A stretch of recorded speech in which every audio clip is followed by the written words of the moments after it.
This is Revisioning Religion. Conversations on the intersection of spirituality and politics, shedding a new light on the place of religion in society.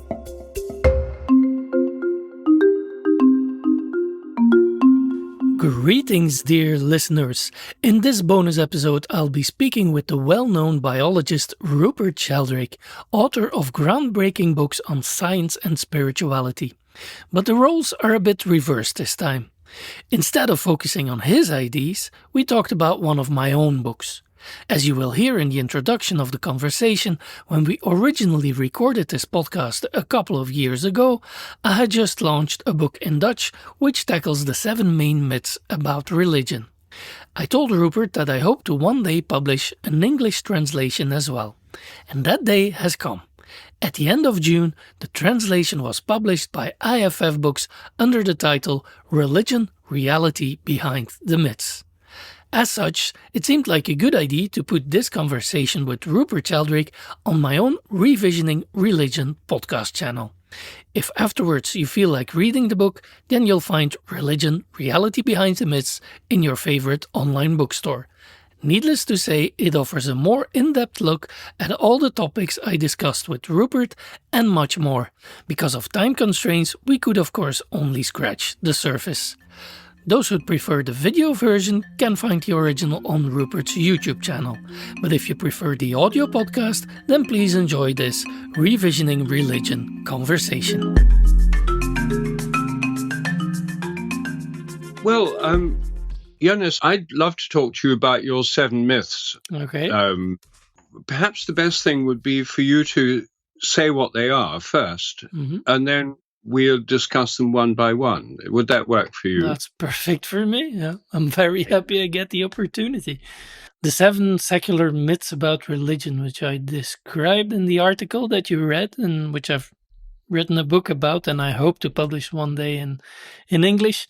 The 7 myths are just the most general comments I think you hear when people talk about religion. Whether it's in the pub or on TV or anywhere.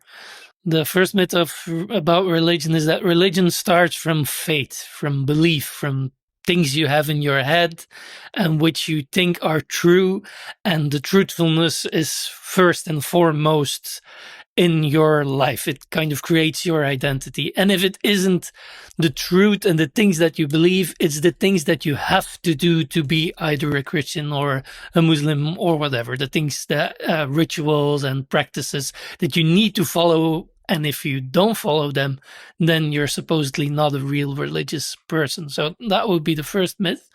Then the second myth is that religions are hierarchies, institutionalized religion, as they often call it. Like religions are made out of priests who then dictate what the believers should believe or what they should do. Then the third myth is that you can easily separate them, that you have like, because they believe in certain things and because they do certain things and other religions don't do and believe in the same things, then they're clearly separated. You've got Muslims there and you've got Christians there and you've got Hindus there and you've got Jews on the other side, something like that. And then the fourth myth is which is a pretty modern one, but it's gradually growing in Western Europe and in the US at least. And so that's the division between spirituality and religion, as if you can separate the two, which makes a lot of people, and it's actually in most Western countries, it's about 25% of people claiming that they're spiritual but not religious. So the fact that you can say it, I'm spiritual but not religious, means that somehow it's clear for people that there is a difference, even though that difference might not always be that clear. And then the fifth myth is which is one you are very familiar with, that religion and science can't go together, that they're opposites and that they have a tension and that there's this conflict between science and religion because religion is built on faith and not on rational approaches like science is. And then the sixth myth is that if we would get rid of religion, then finally there would be peace on earth and there would be a lot less violence, because religion is by far the most aggressive force in the world, killing most people all through history. And then the seventh myth is a bit built on the first six. It's that the secular world or a secular society is completely different than a religious society, because you don't have to start from a certain faith, you don't have to do certain things, you're more rational, you're less violent, and so on and so on. So this is the contrast between religion and secularism, as if that's a evident and normal way to divide the world. So that's what I think are the seven myths, and I call them myths because I think none of those seven ideas, although they are dominant actually all over the world right now, although they are dominant, I don't believe they're actually factually true when you really look at what the reality of religion is. Well, thank you for summarizing them.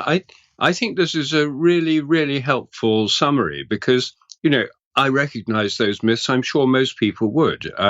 They may not think of them as myths, but as assumptions, or at least common opinions. And until now, until I came across your work, I'd never seen anyone sort of crystallize them. They're sort of diffuse. They're not normally set out in that way. They're not normally set out as a kind of secular creed with these 7 points of view. But we somehow absorb them from secular culture. They're not explicitly taught, as far as I can think. I mean, when I look around, where do these come from in the society around me? I mean, they're very, very widespread, but they're just sort of implicit assumptions that come out in dialogues and conversations and newspaper articles and in the educational system all the time, as common assumptions, shared assumptions. But rather like the dogmas of science, they're not explicitly taught and therefore not explicitly discussed. So I think that your ability to focus on these is very, very helpful. And I mean, before we get into more details about the actual myths, what's your view on how they're propagated? Why are they so widespread in the world today? I mean, how do they diffuse and how did they get going? Yeah, I think the same thing. They're simply widespread. They're these assumptions which are a bit everywhere. Sometimes they're discussed by one mostly. So a scientist will claim that science, well, it's obvious that science has been better than religion was in history and so on. And you can actually easily trace that particular view on religion and the clash between science and religion.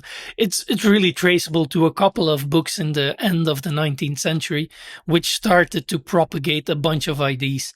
But then that's one thing. There used to be books really telling those things, but on the other hand, some of the ideas being propagated in the books, which weren't based on factual historic data, some of those ideas just caught on. But that's one aspect, because you could say that about a lot of ideas. But why these?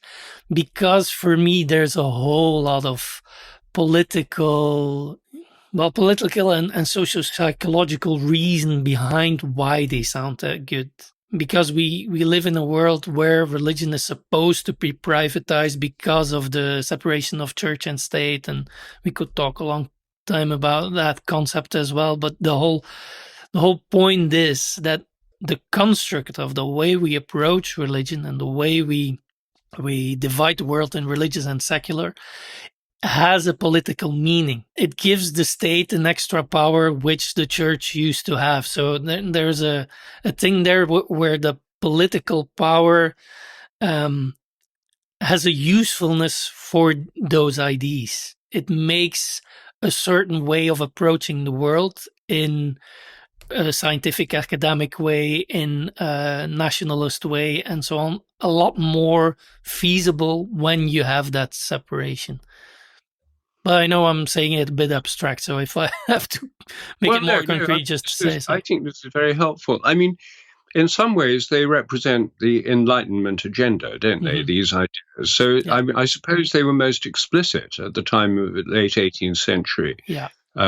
And at the time of the French Revolution and so on, where they were first became widespread. And also it's just a historic fact that when the concept of religion, that's something not a lot of people know, but the concept of religion didn't used to have the same meaning. In fact, all over the world, you almost don't find you don't find any other cultures than Western European ones where the word or the concept of religion, the way we define it today, was existent. There was nobody, neither the, let's say, Hindus of the 12th century or American indigenous Indians in the 9th century or something. Nobody would have been talking about religion. And I'm not just saying the word, but the concept wouldn't exist. So the concept, the way we use it today, really started taking off only in the 16th century. It originates in the tension between the Protestants and the Catholics, but it really picks off when those supposed wars of religion in the 16th century and 17th century, they started ending. And then you get those, also the construct of the nation state. I mean, they really go together, literally. When the construct of the nation state is created, like the Treaty of Westphalia and that kind of stuff. But at that very moment, within those treaties, it is also decided that a certain king in his dominion will have a certain religion. And religion at that time still didn't mean really what we meant, because religions in plural would actually signify the different Christian denominations, we'd call them today. So religions in a plural sense in the 17th century was about the way Christians in separate or in different ways approached what they saw as religion, which was an internal focus or an internal devotion towards the divine, which is a completely different meaning than what it used to have before in the Middle Ages and certainly in Roman times. So the word religio in Latin used to refer to something, what you do more. It's more a kind of orthopraxis. It's a devotion which has to be embodied. And so Protestantism takes away the embodiedness. It all becomes something in the mind. And there we actually bump on the first myth that religion by definition is something in your head, something that plays in belief and in faith and that kind of things. And that's why I'm saying it's a political thing, because at the moment the nation state arises as a concept, it didn't used to exist before either, but at the moment nation states are formed in Western Europe, immediately you see that religion as a concept, as a privatized concept, something that you have to keep within, also originates. And that's where the separation between what is religious, that's what you believe, that's all fine. But in the marketplace, also something which arises at that same time. But in society, that's where the state has the power, and what your personal beliefs are, that doesn't matter in society. Well, it's beginning to make much more sense to me. Thank you for explaining that. There are quite a few ideas come up in my mind about that, but I'd like to get to the actual myths themselves and your critique of them, because I think that would help us move forward with the discussion. So the first myth, that it's about belief. Mm-hmm. It's all about ideas in the head. So what's your critique of that? Well, first of all, if we take religion to mean what it means today, so all cultures in the world have a religion: Hinduism, Buddhism, Taoism, Christianity, Judaism. Let's start from that point. If we start from that point, then you just notice that in a whole bunch of religions, it's actually not faith which is central, but it's the way you do things. You belong to a certain tradition because you repeat the stuff that your forefathers have been doing, and which is in the, let's say, the collective memory of your tradition. And so doing things like in a lot of Hindu settings will be a lot more at the forefront of what their religiousness is. But also in the so-called Abrahamic religions, you can also find it. Let's say one of the better examples is within Christianity, you've got the credo, or at least in Catholic Christianity, you've got the credo: I believe in God and I believe in Jesus Christ and in the church and so on and so on. It's a whole litany, as you perfectly well know. But not in, let's say, Islam. In Islam, the thing that you have to believe consists of two simple things. There is no God but the God, and Muhammad is one of his prophets. And that's it. So two simple things that you believe. The other four things, which consist, well, you have the 5 pillars. One of them is what you believe in. The other 4 pillars is fasting, pilgrimages, things you wrote about in one of your last books. So what you see in Islam as well, what makes you a Muslim is let's say 4 or the 5 most basic tenets of the religion of Islam is about what you do and not so much about what you believe. And what you believe is pretty straightforward and nothing bizarre or extremely dogmatic. So that's one aspect. If you look at the religious reality, it's not all about religious faith. And when you look at the way people do things, because then we get to the second part of that same myth that you're kind of forced to do certain things, that also is quite a myth, because if you simply look within Islam, yes, supposedly 5 times prayer a day, but it's not like all Muslims do it. And so when you don't pray 5 times a day, it doesn't make you less Muslim or anything. But you could even draw that back to Christianity. One of my favorite examples is Christianity in the 15th and 16th century England and Scotland. I take that example because I once read a book about witchcraft in those periods, and I really loved the book. And within the book, there was the small paragraph where it said that in the 16th century, there were actually bishops and high-ranking people of the elite who were complaining that almost nobody went to church in those days. So nowadays, we think that Christians from the Middle Ages all went devotionally to the church every Sunday at least, and so on and so on. There was no discussion about it, and something else was impossible, which just turns out to be historically completely untrue. Most people knew the stories of Robin Hood a lot better than their Bible stories and so on. And on top of it, when it comes to prayer and relating to the transcendent and so on, in the 16th century, it was half of it was animist. Most people were more concerned with elves and goblins and those kind of creatures, but they were convinced they were very good Christians. So that's my point. I'm not the one to say that, oh, but they were still animist, not really Christian. They themselves were completely convinced of being very good Christians. But on top of it, they also had those leftover animist ideas and so on. So it goes to show, and the things they did as well. They didn't go to church, but what they did do was, for example, put out bowls of milk at the door or something for the elves and that kind of stuff. So even the rituals were more linked with the nature spirituality, which was ingrained in their tradition, than with what we could call, or what we would perceive as normal Christianity today. Well, that's very interesting. I mean, until recently in Ireland, for example, where most Irish people would have considered themselves Catholic, a great deal of it was more or less as you describe. You know, most people believed in fairies. Ireland was full of holy wells where people would tie little cloths in thorn trees above the well and pray as a form of prayer. And, you know, I was once talking to someone about what it meant to be an Irish Catholic. And he said, oh, it's simple. It's eating fish on Fridays. You know, it was the practice of that's what it meant, not beliefs.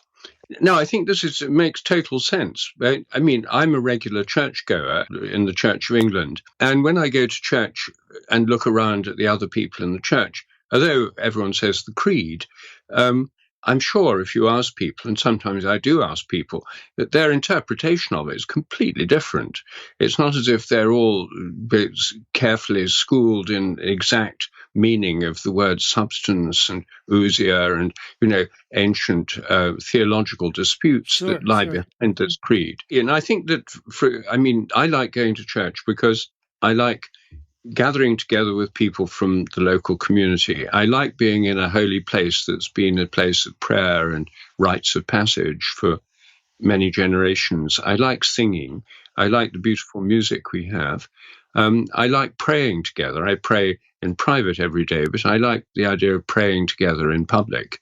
And I like the celebration of festivals through the liturgical year, the Feast of St. Michael and All Angels, the Feast of All Souls. And I mean, those are among my motives. So all this makes personal sense for me. And I think it does for most people who go to church. It certainly does. And on top of like the communal aspect of it and the ritual aspect, and certainly within the ritual aspect, you also have the aspect of beauty. The aspect of beauty of the songs in the church service, or just the images which are there.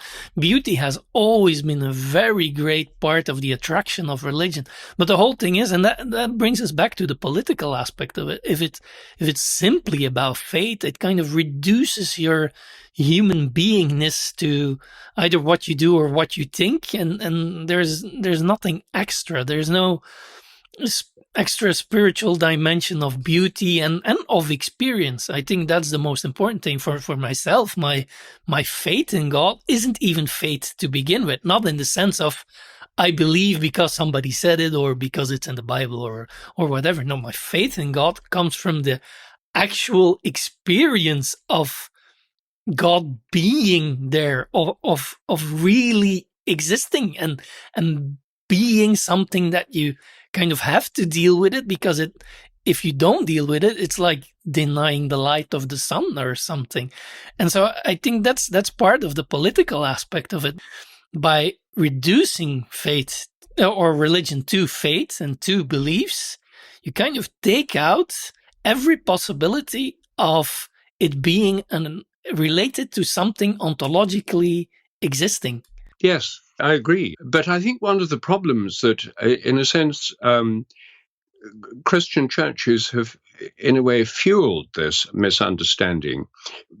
In the early period of church history, it became very important to the church fathers when it became the religion of the Roman Empire and Constantine and so on, all those church councils to define what the faith was as opposed to various heresies.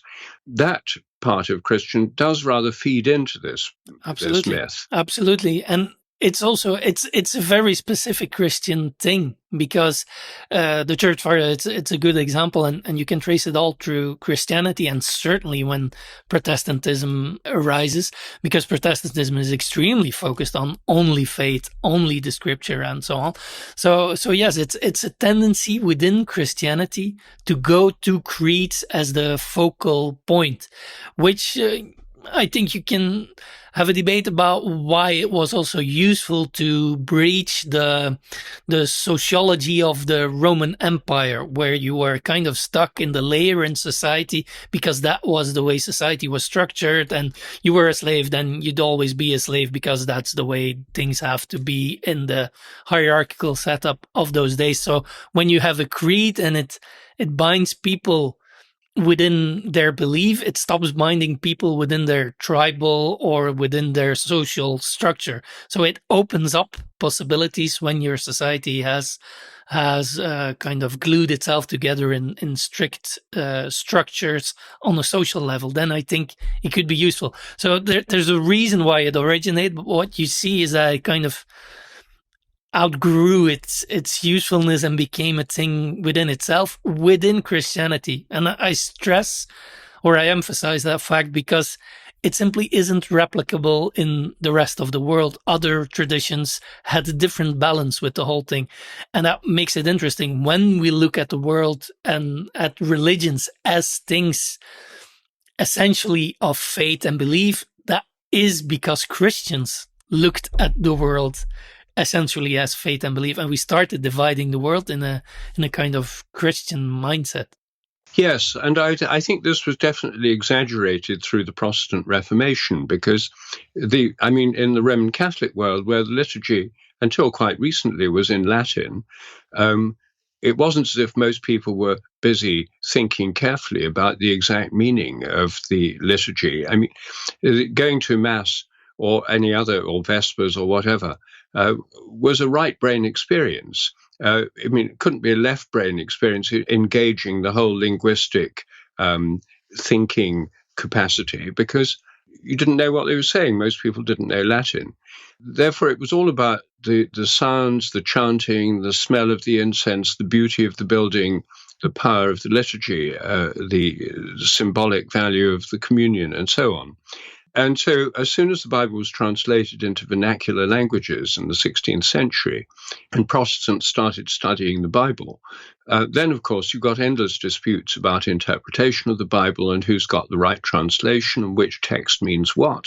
And then that leads to its most extreme outgrowth in the form of American fundamentalism, invented at the beginning of the 20th century, which is the kind of religion that most people think of when they think of Christianity. Sometimes people, quite intelligent, educated people, say to me, well, how can you be a Christian? Don't you believe in evolution?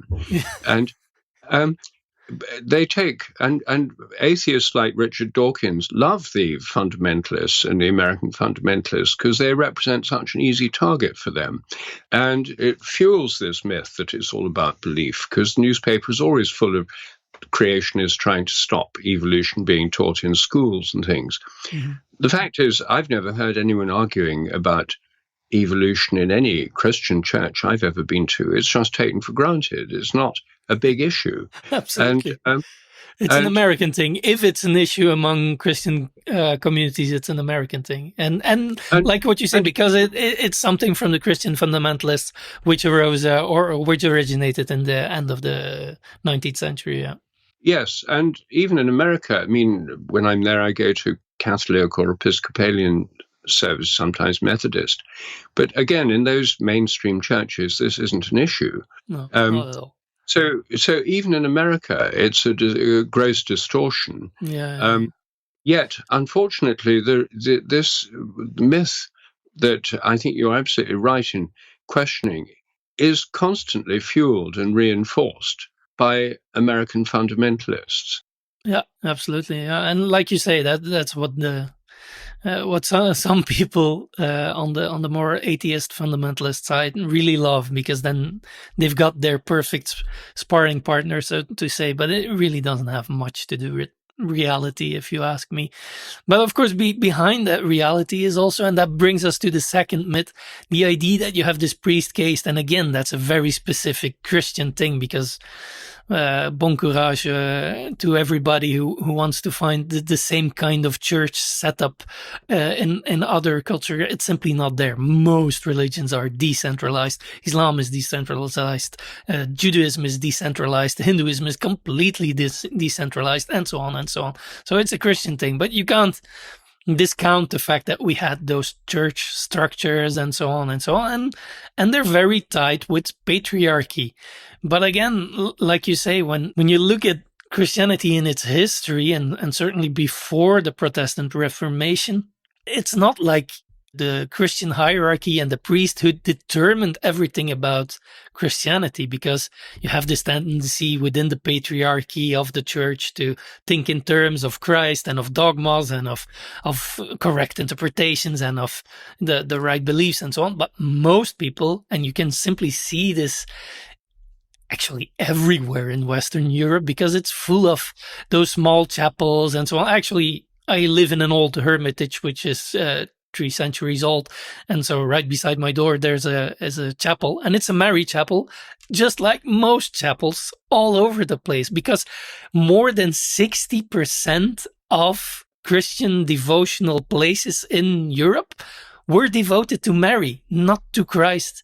And for me, that symbolically says something about the way Christianity actually was lived. It's not like Christ and the dogmas and the patriarchy was constantly at the forefront. For most people, the Rahman in Islam, the compassion of Mary is the thing that drives most Christians in their daily devotions in all through the centuries, I think.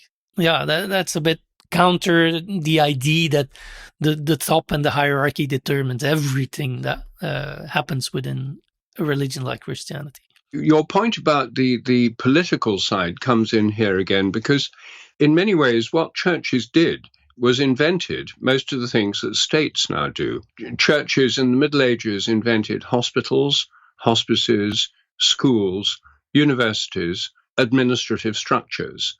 libraries. And what's happened is that states have now taken over those things. They run health services, schools, universities, libraries, educational institutions, and stuff.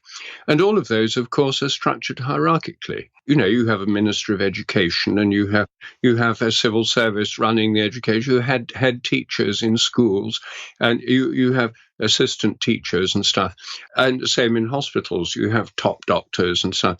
So basically, what we're seeing is a secularization of what were originally hierarchical Christian institutions.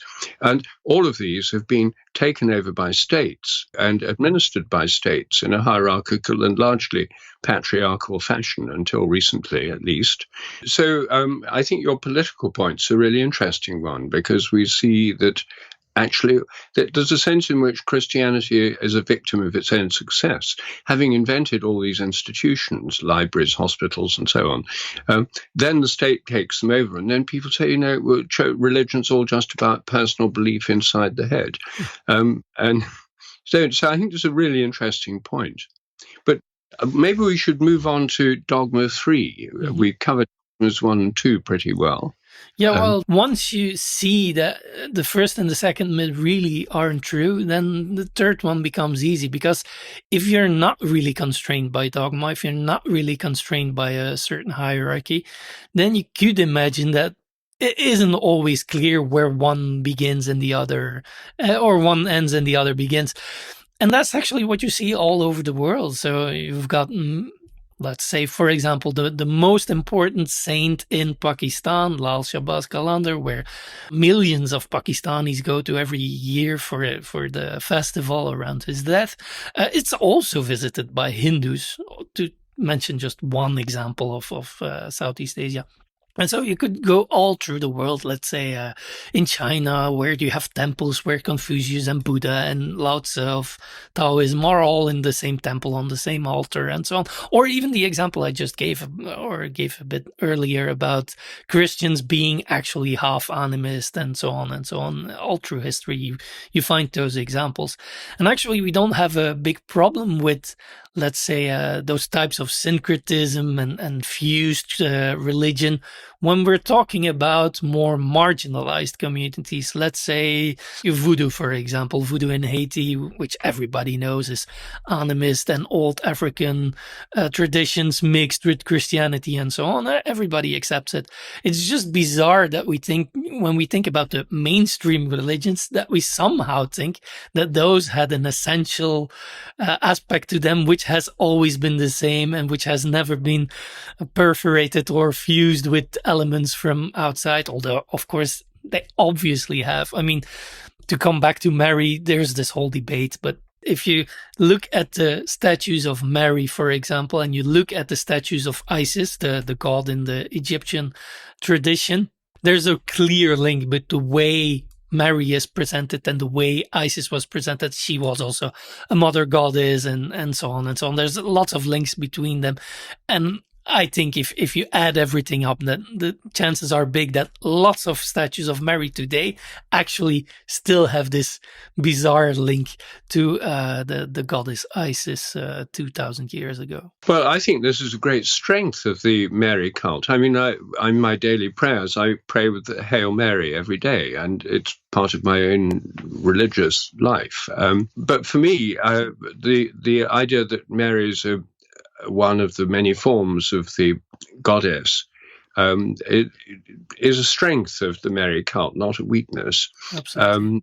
And I think that it seems to me obvious that this is a Christianization of a much older current. And the very fact she was proclaimed Mother of God at the Council of Ephesus, on the place which was one of the main goddess centers in the ancient world. And she's believed by the Orthodox to have been assumed into heaven from there. So, I mean, the links are so clear. Mm-hmm. Anyway, your third point, that the religions aren't clearly separable and stuff, is, again, I think, very clearly the case, although the one exception, again, might be post-Reformation Christianity, where various Protestant sects, the Roman Church, which had many strands within it, like Dominicans had one particular thing, Jesuits another, Franciscans and so, and then all the various kinds of contemplative orders of nuns and so on. All these different religious paths coexisted within a large umbrella organization. But after the Reformation, then each bit had to be clearly defined. And so you've got Baptists with their particular thing about adult baptism. You've got Congregationalists with their particular thing about church government.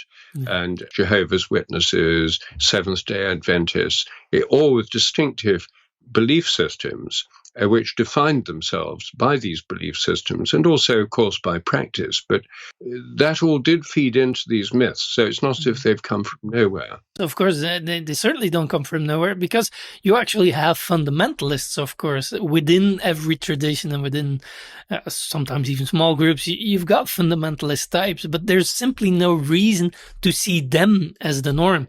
Even when you talk about those plethora of Protestant groups and so on, once those Protestant groups started going all over the world, again, they started fusing with loads of other traditions. So you could find on the margins of a certain tradition, you'll constantly find those fluxes.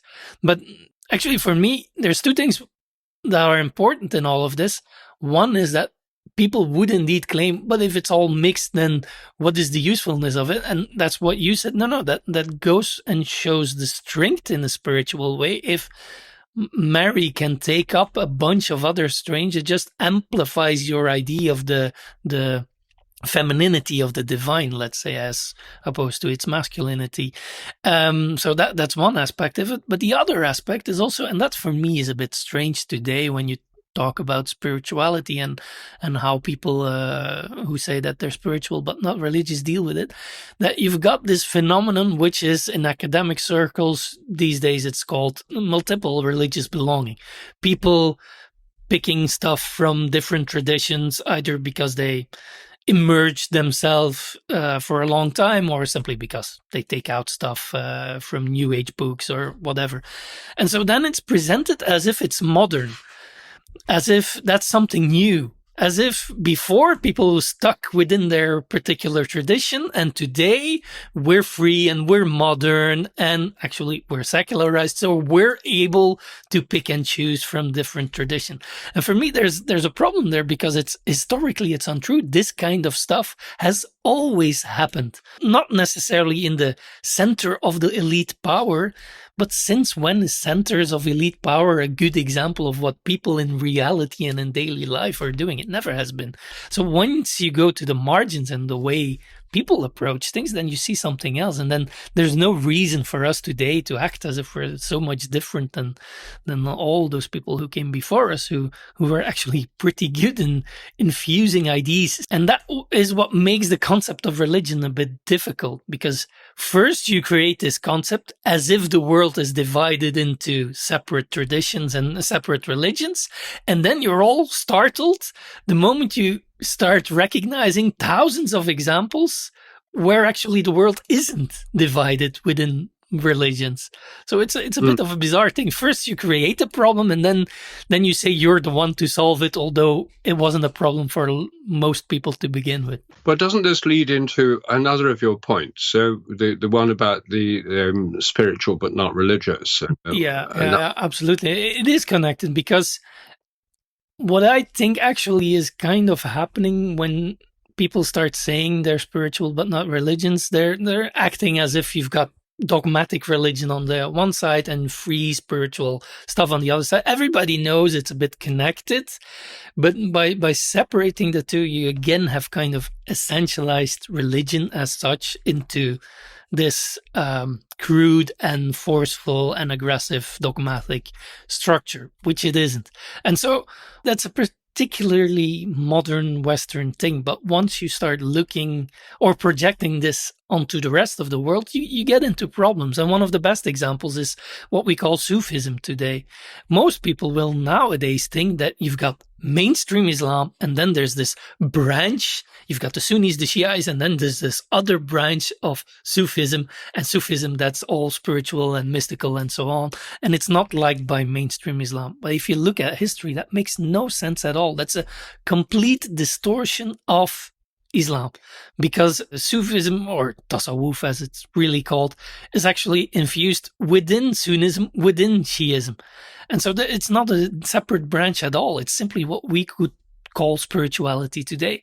And actually, what you do if you say that Sufism is something different is like the Sufis never were people who followed a different path. The Sufis, in the word itself, used to mean those who attained a high spiritual level.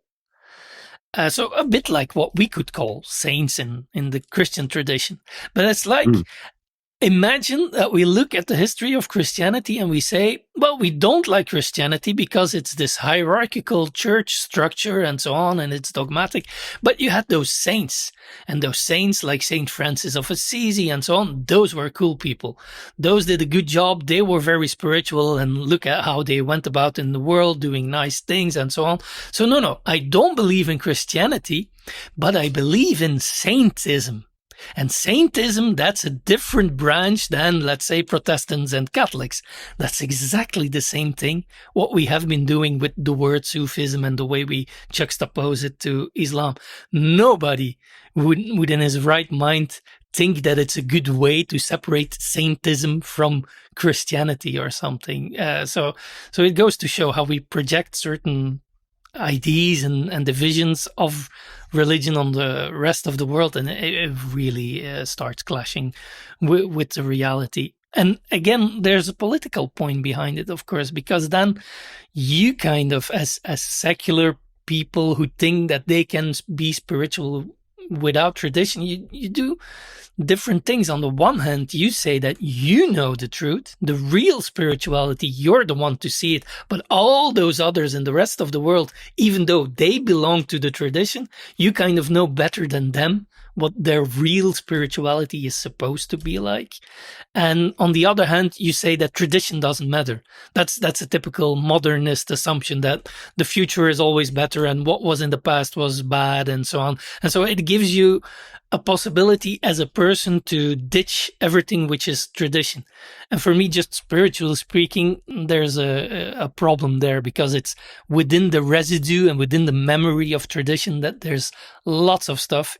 Also within the practices of meditation, of prayer, of pilgrimages, everything, all those spiritual practices had their use, their really good use to bring you to a deeper level.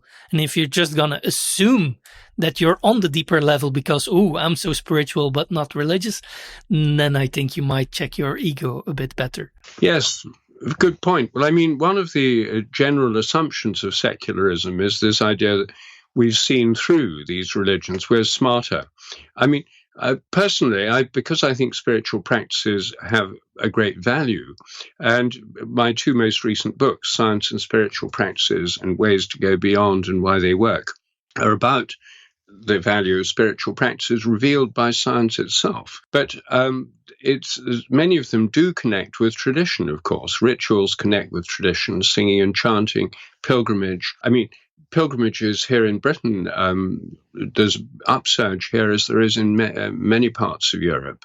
This is a growing movement, and many of the people doing it are spiritual but not religious, as they describe themselves. But they're entering a great cathedral. And actually, I hope that this pilgrimage movement will make people realize that there's no need to separate off from everything to do with religious traditions. That's simply a deprivation, one's shooting oneself in the foot, as it were, by just not having anything to do with traditions.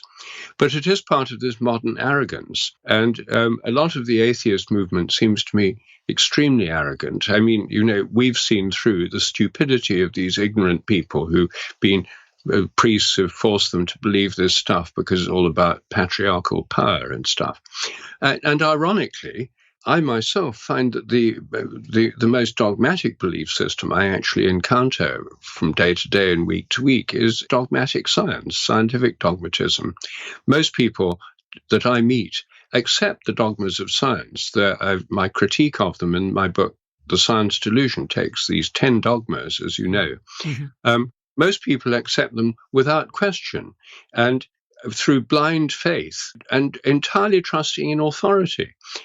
They accept these dogmas not because they themselves have studied whether the laws of nature change, whether the total amount of matter and energy is always the same, whether all heredity can be accounted for in material terms, whether memories are stored in the brain, whether the world's a machine, and that sort of thing. They take all these things on faith because some professor or science popularizer or Richard Dawkins says so. And actually, it's a much more uncritical belief system than anything I encounter in church circles. When I go to church or talk to friends who are theologians or priests or bishops or lay people or monks, I find an extraordinary openness. I feel I can speak freely. Whereas the minute I enter a scientific institution, it's very clear there are certain things you cannot question and that are treated as heresy. This is part of my own career has been concerned with this particular dynamic of trying to open up scientific thinking and then being running foul of charges of heresy. So the irony of this arrogant superiority and belief that we've gone beyond all beliefs is that it's associated with an extraordinarily narrow and dogmatic belief system. Absolutely. Yeah, and the whole thing for me is it's not just like it acts like religion. For me, the whole scientific mindset and it's actually ingrained within a religion. I mean, it's not quasi-religious or it looks a bit like or it does the same thing. No, it is a religion. Because if religion isn't all the stuff that we're talking about, it's not just faith, it's not just hierarchy and so on. So what is it? At a certain point, we have to ask, so what is religion now really? So for me, all in all, religion is a language. It's a existential, psychological, spiritual language. And it's not with words or with sentences, but it's with rituals, symbols, metaphors, and so on. And so if you look at religion as a language, it kind of opens up the whole thing. Yeah, sure, everybody has his language. And just like languages can fuse and create another language, that happened in history. And just like people can have be bilingual or something, sure, you can feel at home in two religious traditions and kind of talk your way through them without a problem. And so the whole thing is every society has this type of language, which has metaphors and psychological concepts and so on, which are somehow interlinked. And it's difficult to say what the core is because it's a web of things, just like, again, language. And the whole thing about the more atheist modernist approach to the world is it acts as if it's kind of outside of that possibility. But of course, it also has its language. And within its language, it has a couple of emphasis, words it likes to use, like rationality, like neutrality, and so on. And that kind of makes it difficult. It's the language claiming of itself. It's not a language. It's like it says, I'm the referee of the football game, while actually it's just a player on the field, which is religion. But it claims to be the referee, but it can't be the referee. It's just one of the several players. Well, I agree. I mean, this sort of secular attitude, one of your dogmas is about secular, we live in a secular world which is in every way better than a religious world. One of the assumptions is that the secular point of view has risen above belief systems. It's neutral. It sort of looks down on these childish beliefs of superstitious people who haven't been scientifically educated, as if from a higher vantage point of view of neutrality. But of course, it is a belief system itself. And as we've been discussing, it's underpinned by this dogmatic kind of scientific philosophy of mechanistic materialism, which is the underlying belief system, although rarely made explicit. Very rarely. It also has a big mythology behind it as well, which I call a lot of people have called the myth of the hero. It has this myth of the one that is constantly fighting battles and becoming better and going towards progress and so on. There's this huge mythology behind it, and the mythology it's everywhere. It's in every cultural product, whether it's Star Wars or Harry Potter or whatever. Those movies are actually written from the point of view of the myth of the hero. But it's heavily ingrained within academia as well. Yes. No, I agree entirely.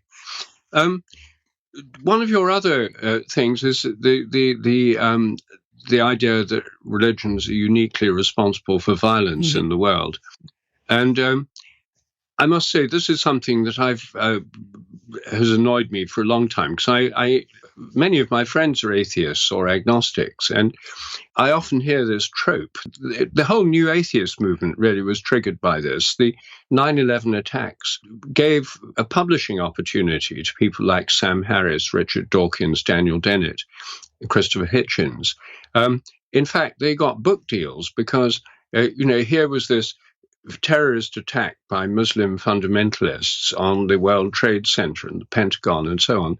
And religion caused violence, and therefore atheism was the way to more peaceful humanity.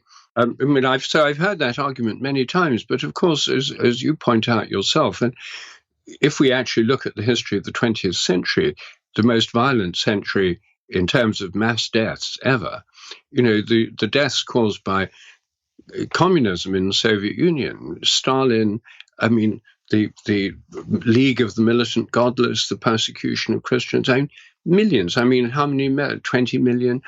The Nazis, which were anti-Christian movement, nationalist movement, Pol Pot in Cambodia, Mao Zedong in China. I mean, inconceivably large numbers of people, whereas the total number of people executed by the Inquisition, I looked it up just for comparison, was over its 400-year history. I think it was about 5,000.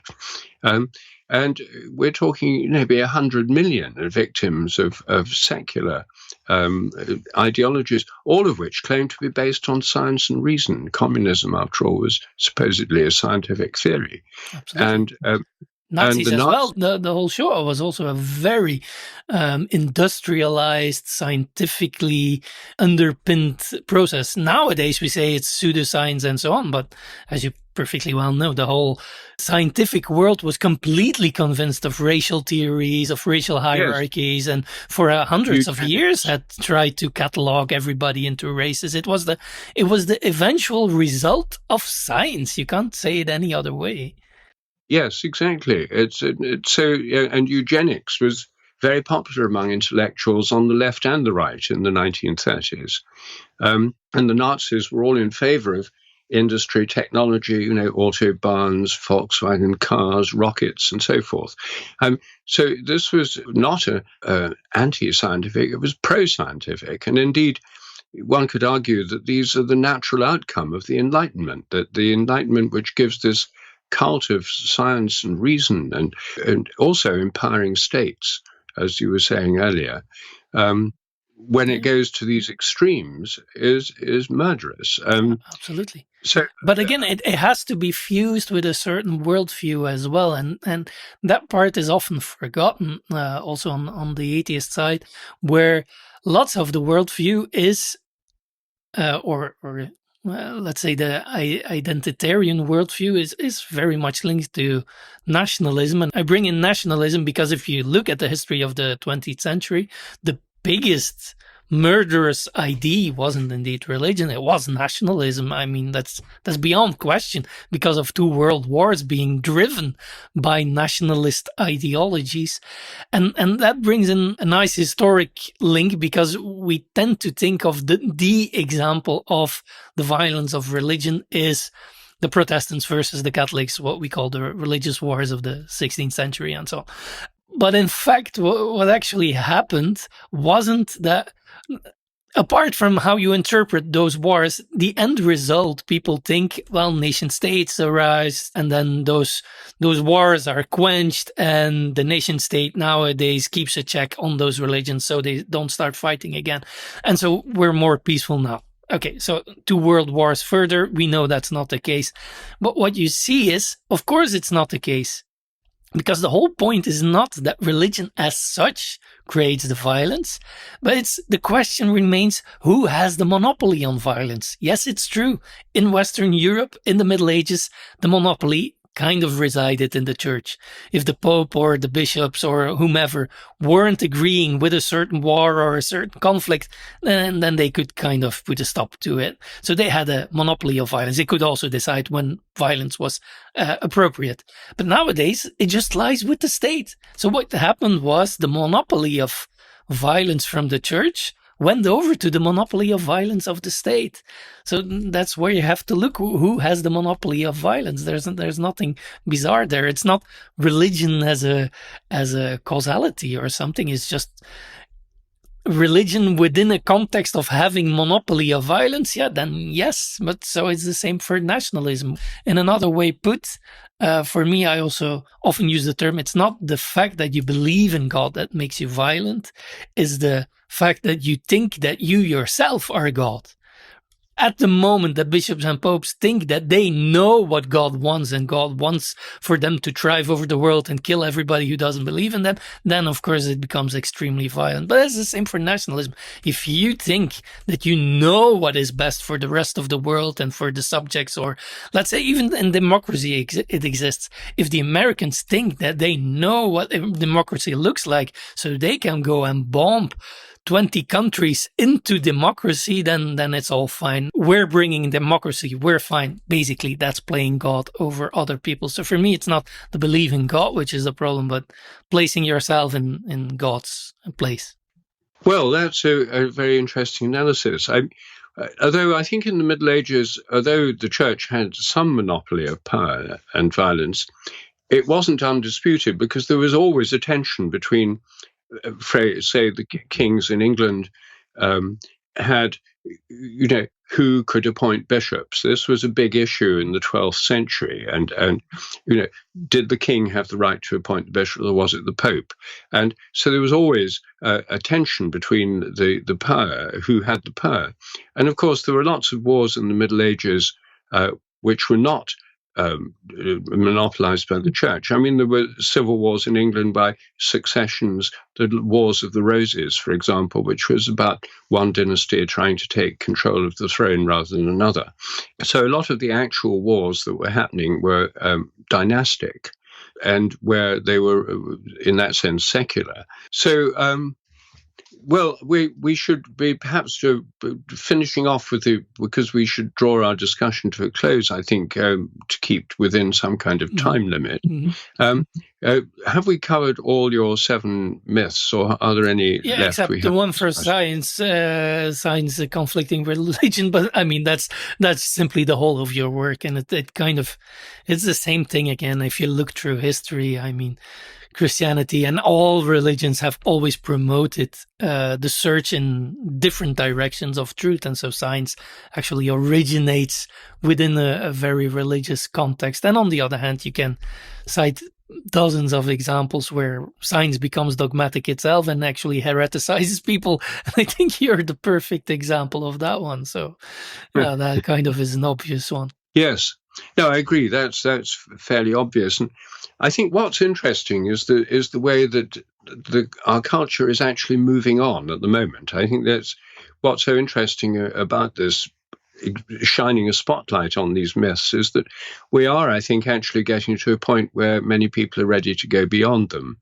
Just take the science-religion issue, for example. Lots of scientific studies are now showing the value of spiritual practices, which is one of the main themes of my 2 most recent books. And in that sense, the scientific studies and the spiritual practices with their roots in religions are converging in a kind of mutually helpful way. It's not these studies of meditation and its effects on brain waves and stress levels are not designed to debunk meditation. They're designed to find out why it's working and what effects it's having. And so I think what we're actually seeing is a convergence of science and religion working together in relation to spiritual practices, all of which have measurable effects. So it's not as if they're beyond the scope of science. They're not just abstract ideas in heads. They have measurable effects because they're practices. I think that's one of the nice trends that you indeed see happening, that there's awareness of the, usefulness is not the right word, but of the experiential quality of certain practices and what they bring to human life, which is eventually what we have to be interested in. But for me, it's also important that if we try to go beyond those myths, one of the more important facets for me is that we also need to delve back in all traditions for more myths. Because, like I said, I think in the modern worldview, there's also an underlying myth, but in kind of opposing most traditions in history all over the world, they had a plethora of myths. There was a variation of myths. There were myths of growth and myths of decay and myths of fight and myths of peacetime and whatever. While we only have this myth of the hero. And even that myth is kind of truncated, because most myths of the hero, they go up, the heroes, and then there's this fall. They get hubris, and because of their hubris, they fall again. And that part of the story is mostly not thought about. So for me, part of the reason of opening up traditions again and seeing their inherent value and going beyond this modern secular religious dichotomy is the possibility to open up our psychological and existential way of looking at the world by combining new myths in novel ways of looking at the world. And you were recently also promoting the documentary about Bohm. And I also watched it. I think it's brilliant. And for me, it's not a coincidence that Bohm could go so far in his ideas because he met Krishnamurti, and who had a completely different mythological, traditional thinking behind him, even though he didn't make it explicit all the time, but it was there. And so that's what you need. And you can kind of see that the ideas of people like Bohm are capable of bringing our worldview on a different level, because they bring in a certain different type of mythology. I agree, yes. And I think what we're in at the moment is a very, very interesting period, because things are becoming much more open. And, I've spent years, decades, trying to broaden out scientific thinking and go beyond these dogmas. And actually, now I think things are opening up within the scientific world, partly because there's a new kind of modesty that's come about through the reproducibility crisis, where it turns out that most scientific papers in prestigious journals can't be replicated. And that's a massive blow, because scientists used to think, we're objective, everyone else is subjective, we have the facts, and it's a completely impersonal, objective facts. And that style of writing with the passive voice, a test tube was taken, as if science just unfolds in front of a detached, disembodied observer. That has been a huge shock in the scientific community. It produced an atmosphere of humility that I've never seen before. And so I think there's going to be more of an opening up of science. Right now, scientists are constrained in what they can do by the funding systems and the institutional inertia that they work within as part of organized science. I mean, talk of hierarchical organizations, which are essentially patriarchal. I mean, and there's a few more women than there used to be, but basically what we've got in science is exactly what people critique in the church. And there's also, I think, an opening up through the spiritual but not religious movement, and through things like pilgrimage, sort of literally crossing over the threshold of churches and reconnecting with our own indigenous European traditions, which until now it's worked on the principle of what some people call ABC, anything but Christian. So it's all right to have a bit of shamanic drumming, a sort of a Zen garden, a bit of meditation, kirtan chanting, and sort of overtoned sounds from Tibetan bowls and all that. All those things are fine, but the Christian thing is completely taboo. Well, I think we're luckily growing out of that particular way of thinking. I mean, it's still very widespread, but I think this opening up, and including this opening up, looking at myths again, a process you're helping, I think, a lot through focusing our attention on these unconscious myths that we live by, makes it a very interesting time to be in. And this present pandemic, I think, is forcing, accelerating the change and examination that's going on today about where are we going and what's our culture all about. Absolutely. Absolutely. Couldn't agree more.